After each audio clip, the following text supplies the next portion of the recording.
성경 봉독 드립니다. 신약성경 에베소서 5장 8절 말씀입니다. 8절 말씀부터 9절까지의 말씀입니다. 너희가 전에는 어둠이더니 이제는 주 안에서 빛이라. 빛의 자녀처럼 행하라. 빛의 열매는 모든 착함과 의로움과 진실함에 있느니라. 아멘. 빛의 자녀들처럼, 이 제목으로 담임 목사님께서 말씀을 전해주시겠습니다.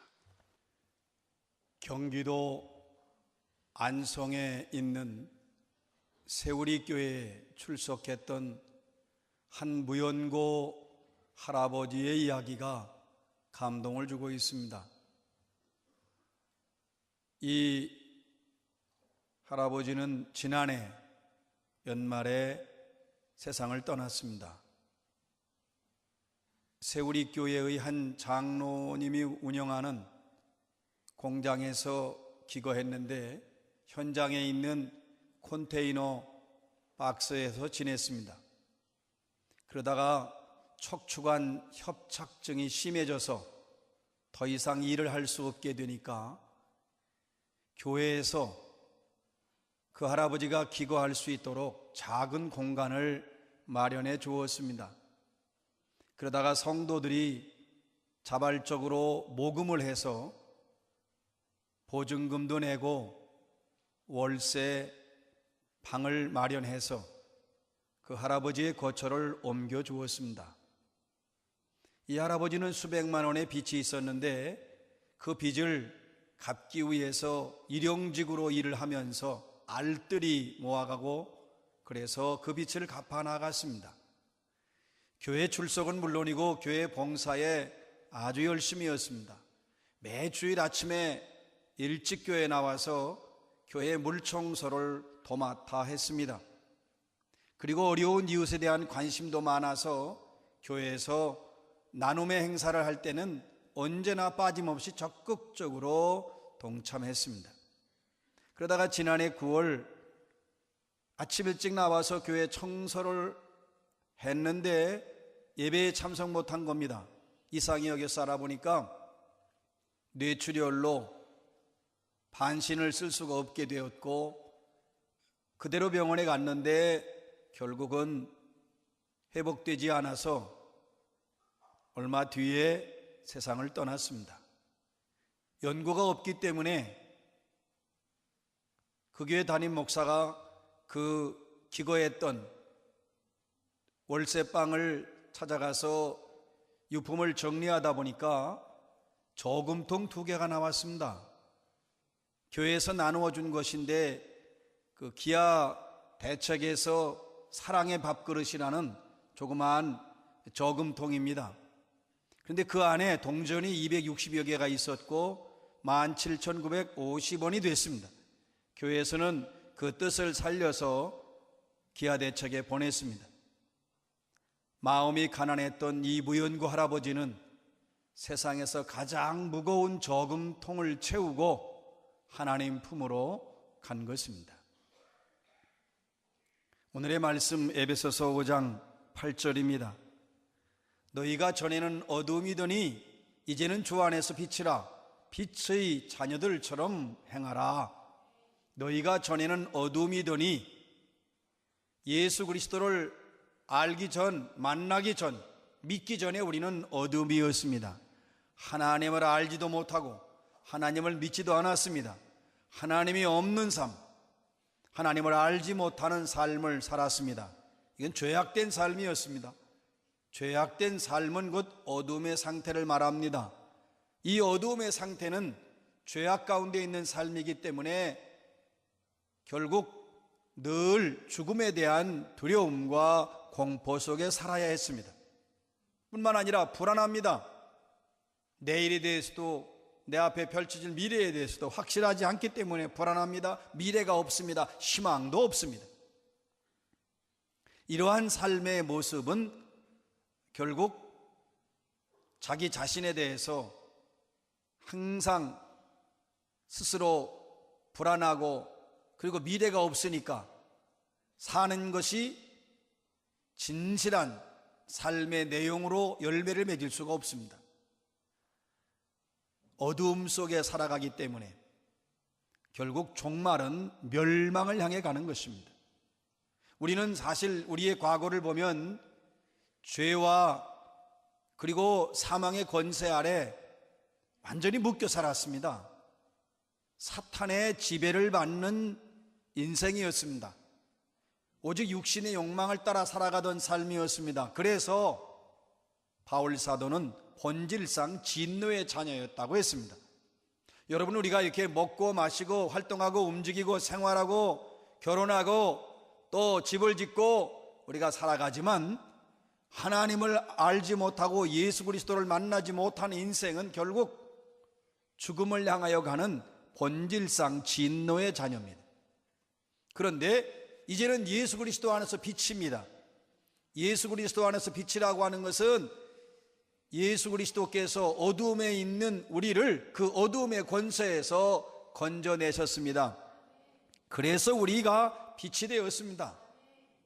골로새서 1장 13절 14절 말씀에 보면 그가 우리를 흑암의 권세에서 건져내사 그의 사랑의 아들의 나라로 옮겼으니 그 아들 안에서 우리가 속량함 곧 죄사함을 얻었느니라.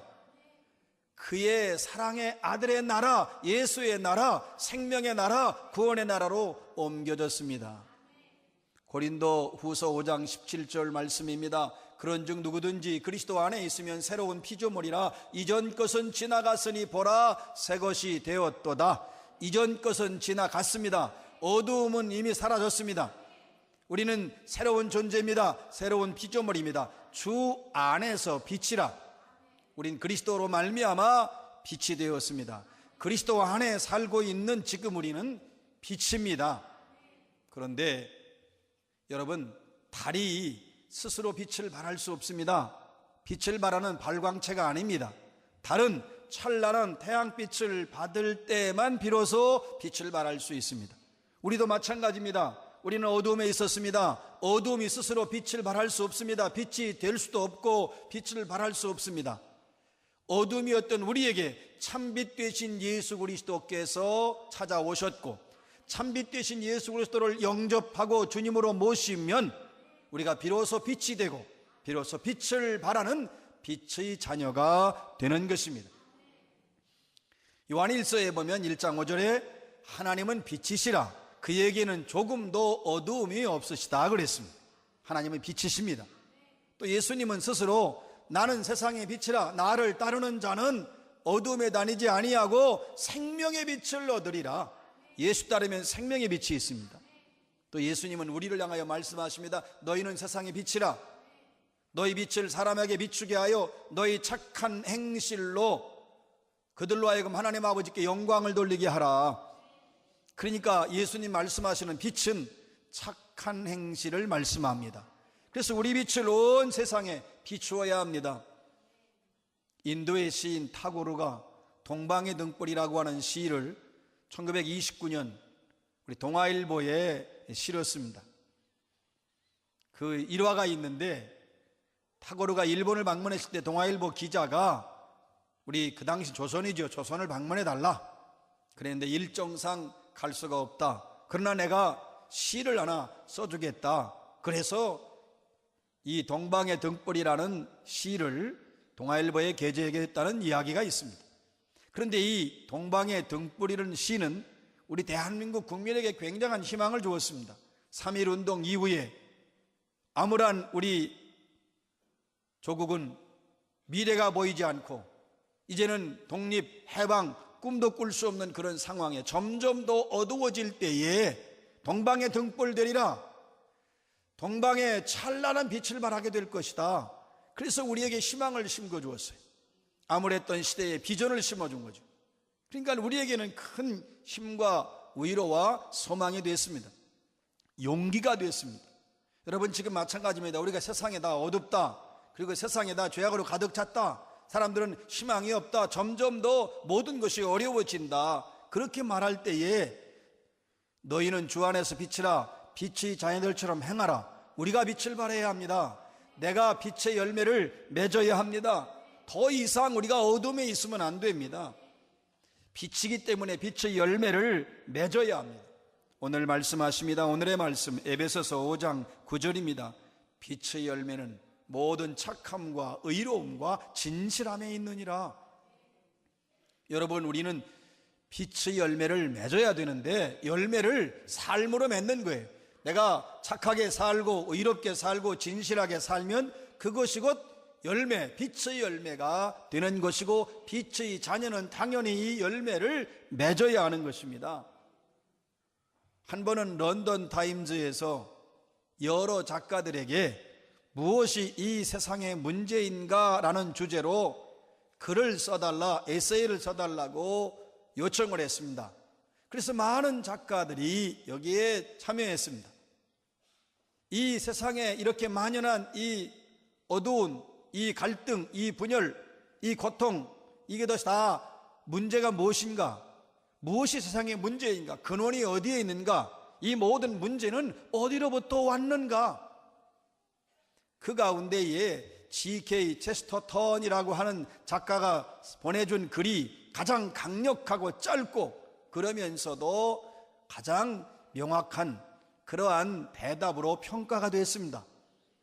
그는 이 질문, 무엇이 세상의 문제이냐? 이 질문에 대하여 대답했습니다. 바로 나다. I am. 이 세상이 왜 이렇게 변하지 않느냐? 바로 나 때문이다. 그런 의미입니다. 왜 우리 가정은 늘 이 모양인가? 바로 나 때문이다. 왜 우리 교회는 새로워지지 않느냐? 바로 나 때문이다. 여러분, 남의 일 탓하지 말라는 것입니다. 책임 전가하고 누구 때문에 우린 대부분 그렇잖아요. 요즘 경기가 어려우면 또 이렇게 세상이 혼란스러우면 사실은 대부분 책임 전가합니다. 누구 때문에, 어떤 사람들 때문에. 우리가 그렇게 말하기 쉽습니다. 그러나 누구 때문에 아니라 나 때문이라고 하는 것입니다. 무엇이 세상의 문제인가를 질문하는 그 질문하는 자신, 나에게 원인이 있다는 그런 말씀입니다. 그런 대답을 해서 I am, 나다. 그렇기 때문에 사실은 문제의 해결도 내가 해야 됩니다. 그래서 그들이 질문을 바꿔보았습니다. 그러면 이렇게 문제투성이인 세상을 누가 치유할 수 있느냐? 그 대답도 마찬가지로 나다. 그러니까 누가 세상을 바꿀 수 있느냐? 바로 내가 바꿔야 합니다. 누가 우리 가정을 행복하게 할 수 있느냐? 내가 행복하게 해야 합니다. 나 때문에 가정이 불행해지고 나 때문에 가정이 행복해지는 것입니다. 문제도 나에게 있는 것이고 해결도 나로부터 시작됩니다. 누가 우리 교회를 새롭게 할 수 있느냐? 바로 내가 해야 하는 것입니다. 남에게 미루지 말자. 누구 때문이라고 탓할 것도 없고 그 원인은 나다. 그러므로 원인은 내가 나로부터 변화와 새로움과 행복의 주역이 되면 되는 것입니다. 우리는 세상이 빛입니다. 주 안에서 빛이 됩니다. 그러므로 빛의 열매를 맺어야 합니다. 그러니까 내가 빛이기 때문에 빛의 삶을 살고 내가 빛이기 때문에 빛으로서의 열매를 맺으면 되는 거지요. 앞으로 가급적 빛이 되었으면 좋겠다 이런 뜻이 아닙니다. 이미 주 안에서 빛이 되었습니다. 나의 존재는 빛입니다. 그러므로 당연히 빛을 발해야 되고 빛은 열매를 맺게 되어 있습니다. 오늘 말씀하십니다. 빛의 열매는 모든 착함과 의로움과 진실함에 있느니라. 그러니까 우리가 착하게 살아야 빛의 열매를 맺는 거예요. 착함의 열매, 선한 열매, 관대한 마음, 부드럽고 친절한 사랑, 따뜻한 마음, 온유한 마음, 이것이 바로 선한 열매입니다. 그런데 오늘 여기에 착함이라고 하는 것은, 착함의 열매라고 하는 것은 자비와 구제를 원래는 강조한 말입니다. 그렇기 때문에 어려운 사람, 고난당하는 사람 구제하고 나누어주고 베푸는 것, 그것을 우리가 실천하면 그것이 바로 빛의 열매, 착함의 열매를 맺게 되는 것입니다. 또 말씀하지요. 의로움에 있느니라. 의로움의 열매. 의로움이라고 하는 건 하나님 앞에서 해야 될 의무와 사람에게 행해야 될 의무를 그대로 이행하는 겁니다. 우리 그리스도인들이 하나님 앞에서 행하여야 할 의무는 잘 하는 사람이 많은데 사람에게 대한 의무를 소홀히 한단 말입니다. 그러니까 결국 우리는 살아가면서 인간관계 속에서 이 사회 속에 살아가는데 의롭게 공평하게 바르게 살아야 되는 것입니다. 그런데 대부분의 사람들은 난 바르게 살고 있다, 나는 법을 또 세상의 모든 질서를 해친 적이 없다, 그런데요, 그것이 자기 기준입니다. 원래 의로움의 기준은 하나님의 뜻에 맞아야 됩니다. 하나님의 뜻에 맞게 말하고 하나님의 뜻에 맞게 생활하고 하나님의 뜻에 맞게 세상에서 살아야 합니다. 하나님의 뜻대로 세상에 사는 것이 의로운 것입니다. 그런 의로운 열매를 내 기준으로 살아가는 것이 아니라 하나님의 기준으로 사는 것이 바로 의로운 열매를 맺는 것입니다. 또 오늘 말씀합니다. 진실함에 있느니라. 진실함의 열매를 맺어야 됩니다. 마음이 청결해야 됩니다. 진실함은 마음에서 시작돼요. 예수님도 마음이 깨끗해야 된다는 걸 강조하셨습니다. 마음이 청결해야 됩니다. 우리의 말이 정직해야 됩니다. 우리의 행동이 진실해야 됩니다. 진실한 마음이 빛의 열매예요. 정직한 말이, 진실한 말이 빛의 열매입니다. 순수한 행동이 빛의 열매, 그것이 바로 진실함의 열매가 되는 것입니다. 진실해야 돼요. 여러분, 야곱이 형 에서를 속였습니다. 그것만이 아니지요. 아버지 이삭을 속입니다. 형 에서는 털이 많이 났으니까 그 눈이 어둡고 모든 것이 다 기력이 세한 아버지를 속이기 위해서 염소 가죽을 입습니다. 속인 거지요. 여러분, 지금 우리가 신앙생활하면서 우리 그리스도인은 사실은 내가 입고 있는 염소 가죽을 벗어야 됩니다. 하나님을 속일 수 없기 때문에 그렇습니다. 사람은 내가 속으로는 미워하고 싫어하면서도 악수하고 미소 짓고 친절하게 대할 수 있습니다. 그 진실한 거 아닙니다. 속과 겉이 같아야 진실한 것입니다. 왜냐하면 예수님이 너희 빛을 비추게 하여, 그 말은 사람이 등불을 등경위에 둔다, 많은 사람에게 비추게 한다는 것입니다. 속과 겉이 다르면 안 되지요. 그러니까 내가 입고 있는 염소의 가죽을 벗어야 됩니다. 예수님이 서기관과 바리새인들 이 외식하는 자요, 외식이란 말은 가면을 쓴 배우라는 거예요. 속과 겉이 다르다는 것입니다. 위선자라는 뜻이죠. 우리가 신앙생활하면서 우리 스스로 내가 갖고 있는 수많은 이 염소의 가죽을 벗겨야 합니다. 진실해야 돼요. 마음도 진실하고 말도 정직하고 생활도 진실해야 합니다. 우리는 주 안에서 빛입니다. 빛은 좋은 열매를 맺게 되어 있습니다. 그 열매는 우리의 삶으로 맺어야 합니다. 오늘 빛의 열매를 말씀합니다. 빛의 열매는 모든 착함과 의로움과 진실함에 있느니라. 그러면 누가 착하게 살아야 됩니까? 내가 착하게 살아야 되고, 내가 의롭게 살아야 되고, 내가 진실하게 살아야 됩니다. 이제는 남에게 탓할 것도 없습니다. 남을 탓하거나 남에게 문제를 우리가 떠넘길 수 없습니다. 모든 것은 나로부터 시작이 됐습니다.